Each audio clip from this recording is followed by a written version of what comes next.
সাপ রাজা ও দয়ালু মানুষটির গল্প। সাপ রাজা এই মানুষটিকে পশুদের ভাষা বোঝার শক্তি দিলেন। এরপর মানুষটি সাপ রাজাকে ধন্যবাদ জানিয়ে সেই জায়গা থেকে ফিরে গেল। আসলে কয়েকদিন আগেও এই মানুষটির কিছুই ছিল না, নিদের বলতে ছিল শুধু একটি গাধা। এই মানুষটি সারাদিন মানুষের ভেড়া চড়িয়ে নিজের জীবনযাপন করত।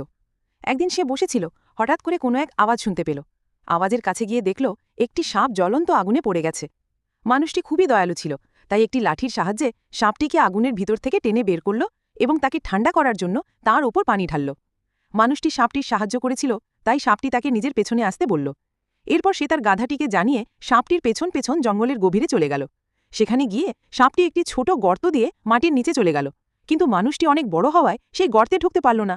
তখন সাপটি বাইরে এসে বলল, তুমি এই পাথরটা সরিয়ে দাও, তাহলেই তোমার জন্য পথ খুলে যাবে।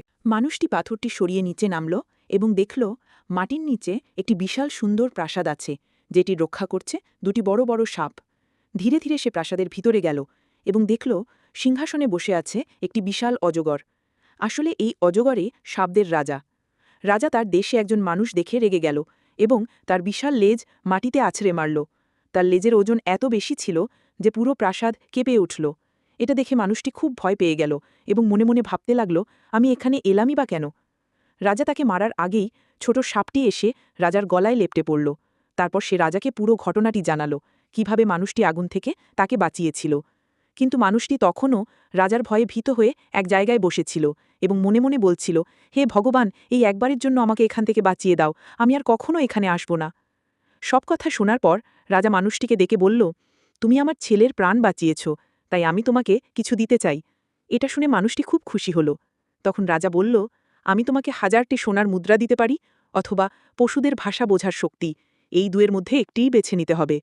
মানুষটি বলল, আমাকে পশুদের ভাষা বোঝার শক্তি দিন। কিছুদিন পর মানুষটি বসে ভাবছিল, আমার উচিত ছিল সোনার মুদ্রা নেওয়া। পশুদের ভাষা বোঝার শক্তি নিয়ে আমার কোনো লাভ হয়নি। ঠিক তখনই হঠাৎ করে 2টি পাখি উড়ে এসে একটি গাছের ডালে বসল এবং নিজেদের মধ্যে কথা বলছিল। পাহাড়ের ওপরে যে বড় গাছটি আছে তার নিচে একটি সোনার ঘড়া পুঁতে রাখা আছে।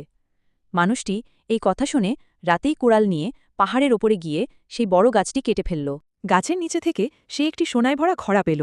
এত সোনা পেয়ে মানুষটি ভীষণ খুশি হল এবং অল্প সময়ের মধ্যেই সে পুরো গ্রামের সবচেয়ে ধনী মানুষ হয়ে উঠল। এরপরের দিনগুলোতে সে তার স্ত্রী ও সন্তানদের নিয়ে সুখে শান্তিতে বসবাস করতে লাগল। গল্পটি ভালো লাগলে লাইক দিও, আর এমন আরও গল্প পেতে সাবস্ক্রাইব করতে ভুলো না। ঘণ্টাটি বাজিয়ে রেখো যেন নতুন গল্প মিস না হয়।